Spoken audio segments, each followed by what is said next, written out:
Bismillahirrahmanirrahim. Assalamualaikum warahmatullahi wabarakatuh.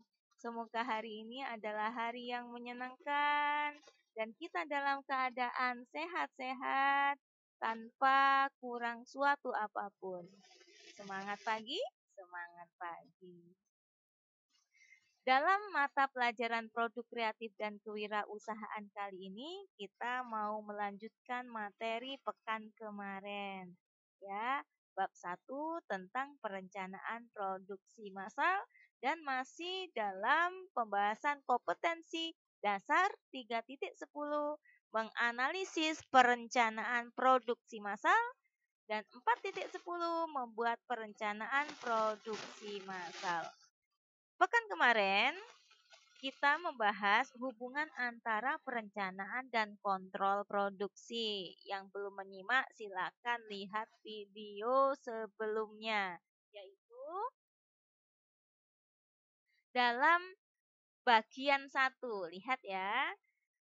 Kemudian kali ini kita akan membahas tentang fase-fase perencanaan produk ya. Fase-fase perencanaan produk.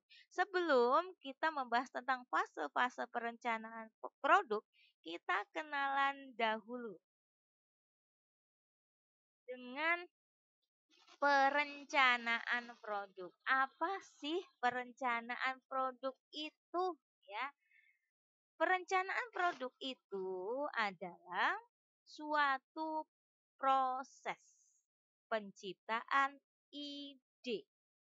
Suatu proses penciptaan ide atau konsep yang ditindaklanjuti. Nah, ya, ditindaklanjuti. Yang mana proses ini tentunya sampai diperkenalkan di pasar. Produk ini sampai di tangan konsumen tentunya. Oke, sekarang kita akan membahas fase-fase dalam proses perancangan produk. Ya, fase-fase dalam perancangan produk ini ada mengidentifikasi peluang, mengevaluasi dan memprioritaskan proyek, mengalokasikan sumber daya dan perencanaan waktu, penyelesaian perencanaan proyek, pendahuluan, dan yang terakhir adalah merefleksi hasil dengan proses. Oke, kita bahas satu persatu ya nak. Yang pertama adalah mengidentifikasi peluang. Oke, kita teropong, kita kenalan ya, kita perhatikan secara detail tentang peluang. Melalui apa gitu ya? Peluang ini ya sebenarnya bisa kita peroleh dari turunan dari produk yang sudah ada gitu ya. Kemudian kita bisa peroleh juga dari perbaikan produk yang sudah ada ya, dan dari cara yang lain. Nah, dari sini, dari perbaikan, dari turunan, tentunya kita harus ada ide yang baru kan gitu ya. Dan ide yang baru ini terkadang muncul itu dari kritikan ya. Kritikan, keluhan, saran ya. Dari siapa? Tentunya orang yang menggunakan produk kita, pelanggan kita. Nah, kemudian selain itu, kita analisis keunggulan dan kelemahan produk pesaing. Kalau kita mau mengidentifikasi peluang, kita harus tahu gitu ya, keunggulan produk pesaing kita. Kemudian kelemahan produk pesaing kita. Di situ kita akan semakin kenal ya, dan kita akan memunculkan sebuah ide ya baru dan peluang-peluang yang bagus.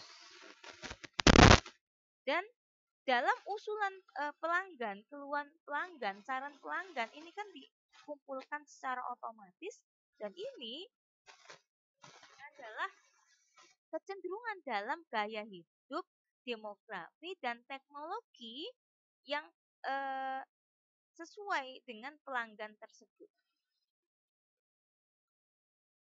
Nah, kemudian ya oke, kita lanjutkan adalah dalam pembahasan mengevaluasi dan kita prioritaskan proyek.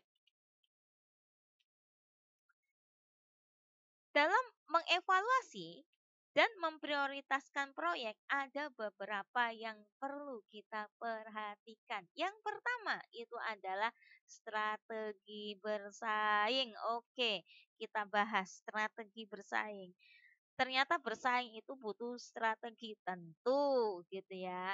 Kenapa? Karena pesaing kita banyak di luar sana, banyak ya. Produk yang sama, misalnya mobil banyak jenisnya ya. Sepeda motor banyak jenisnya. Baju banyak jenisnya. Ini pesaing kita. Jadi di pasar tidak hanya produk kita, tapi juga ada produk pesaing kita. Maka di sini kita evaluasi. Ya, kita mau pakai strategi bersaing yang mana? Ya, apakah kita mau pakai eh, ini strategi efisiensi biaya dengan harga yang terjangkau oleh pelanggan kita? Ataukah kita fokus pelanggan? Ya, pelanggan ini nggak memperhatikan harga, tapi ini memperhatikan kualitas. Oke, kita fokus gitu ya. Atau gitu ya, kita pakai strategi ATM. Apa itu gitu ya? Yaitu amati, tiru dan modifikasi. Ya. Maka di situ itu bisa kita evaluasi. Kemudian yang kedua adalah segmentasi pasar. Oke, pasar kita segmen. Perhatikan gambar. Ya, di sini kita mencoba mengsegmentasi pasar. Apa sih segmentasi? Segmentasi itu adalah pembagian. Pembagian pasar. Dan pembagian pasar ini bisa dilihat dari misalnya umurnya. Misalnya gitu ya, gaya hidupnya, misalnya penghasilannya, misalnya jenis kelaminnya, misalnya gitu ya, eh apa namanya, lingkungannya dan lain sebagainya. Ya, dari sini kita bisa memetakan selera pelanggan dan kira-kira pasar yang mau kita tuju itu mana. Maka kita bisa mengevaluasinya. Nah, kemudian ini adalah perkembangan teknologi. Ini bicara tentang perkembangan teknologi. Perusahaan ya itu mempunyai keputusan, ya, keputusan yang utama dalam penentuan waktu kapan menggunakan teknologi baru dalam menciptakan produk. Ya, tentunya produksi masal ini gitu ya. Ataukah cukup dengan teknologi yang kemarin gitu ya, nggak perlu untuk teknologi baru. Nah, ini dievaluasi. Nah, kemudian itu adalah perencanaan platform produk. Di sini ini adalah suatu pijakan. Platform produk ya yang bagus itu dapat menjadi dasar dalam membuat produk turunan yang mampu memenuhi selera pasar. Nah, kemudian ya yang kelima adalah kita evaluasi peluang produk baru. Ya, gimana caranya mengevaluasi? Yaitu dengan cara kita ukur pasar kita. Gimana caranya? Ya, per unit ya, unit per tahun kalikan harga rata-rata. Ya, kemudian tingkat pertumbuhan pasar, lihat berapa persen per tahunnya. Kemudian intensitas persaingan, lihat jumlah pesaing dan kekuatan pesaing. Ya, kemudian yang keenam adalah menyeimbangkan portofolio proyek pengembangan. Portofolio ini merupakan dokumen, ya, dokumentasi yang dikumpulkan oleh perusahaan. Ya, bertujuan untuk apa? Untuk mendokumentasikan proses, ya, mendokumentasikan proses. Dan di sini sangat dibutuhkan sekali untuk mengevaluasi dan memprioritaskan proyek. Dan ini adalah pengendalian. Oke, kita lanjutkan adalah pengalokasian sumber daya dan perencanaan waktu, ya. Dalam pengalokasian sumber daya dan perencanaan waktu, ya, kita di sini perlu perhatikan itu adalah tenaga kerja, ya.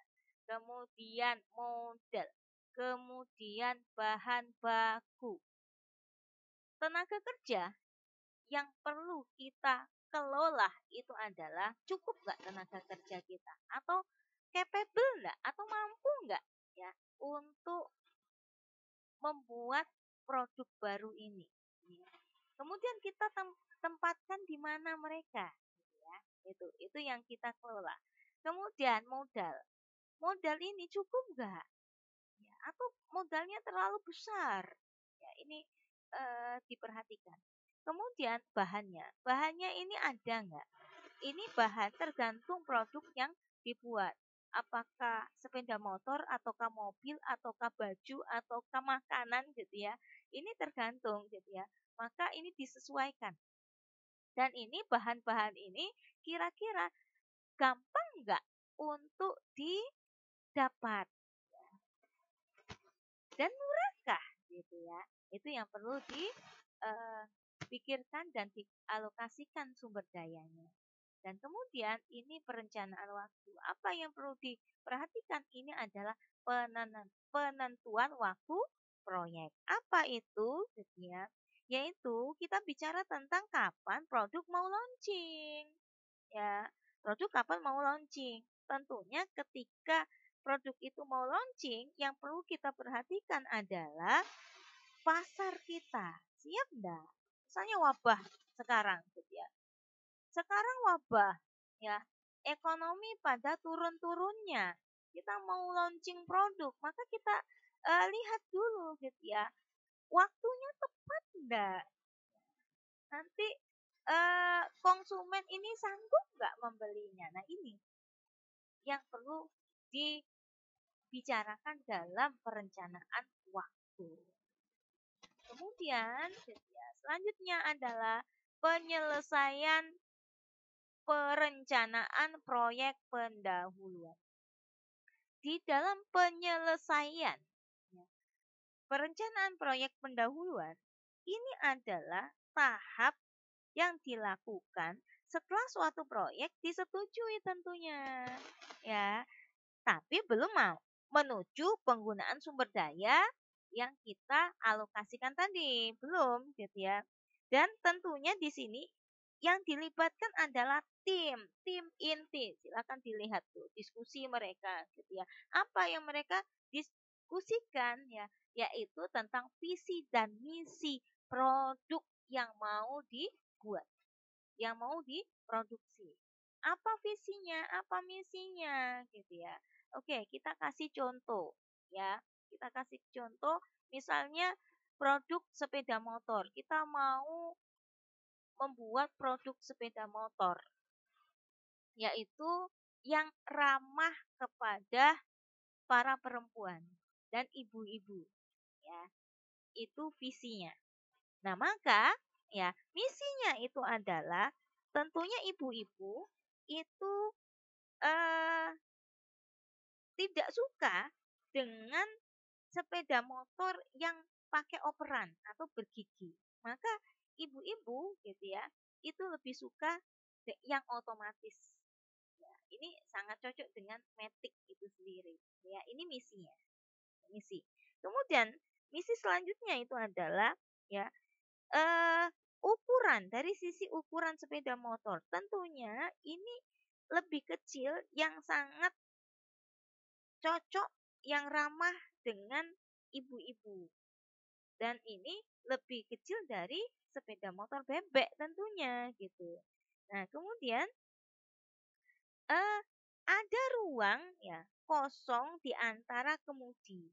Biar apa? Biar ibu-ibu misalnya dari pasar itu bisa taruh belanjaannya di situ, atau mau bawa anaknya gitu ya, itu akan mudah. Memang sangat ramah dengan ibu-ibu atau para perempuan. Nah, atau mau meletakkan kaki ya.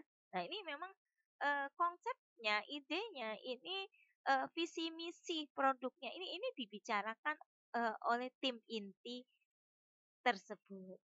Oke. Nah, selanjutnya ini langkah terakhir yaitu merefleksi hasil dengan proses. Apa yang direfleksi ya? Ini adalah langkah terakhir dari perencanaan dan proses strategi ya. Dan ini kita bisa melihat adalah dari kualitas produk. Kualitas produk ini kita perkirakan. Dengan cara apa? Dengan melalui tes yang disebut dengan reality check. Ya, reality check. Dalam reality check ini kita akan menemukan nanti ya dua produk ya. Yang pertama good product ya atau produk bagus atau berhasil atau gitu ya pilot produk ya, gagal produk atau produk gagal. Gimana kalau misalnya produk itu gagal? Ya, maka apa yang harus dilakukan oleh perusahaan? Atau kalau produk itu berhasil, ya apa yang dilakukan oleh perusahaan dengan proses selanjutnya, gitu ya? Maka di sini ya produk yang bagus ya maka bisa dikatakan good job. Ya, good job. Ya, ini adalah kerja bagus. Lanjutkan. Nah, gitu. Jadi bisa dilanjutkan ke proses selanjutnya sehingga nanti eh, konsumen bisa merasakan produk tersebut. Nah, namun ya, ketika produk itu gagal, apa yang dilakukan? Yang dilakukan adalah, oh, I'm so sorry, maaf, ya, produknya tidak layak untuk dilanjutkan dengan proses, apalagi dikenalkan kepada konsumen. Apa yang perlu dilakukan? Produk tersebut yang dilakukan adalah perlu dilakukan perbaikan-perbaikan. Oke, sampai sini paham anak-anak? Insya Allah paham kan? Alhamdulillah untuk kompetensi dasar kali ini kita sudah selesai ya. Bersyukur kita kepada Allah dan terima kasih. Semoga bermanfaat lagi berkah. Kita akhiri. Wassalamualaikum warahmatullahi wabarakatuh.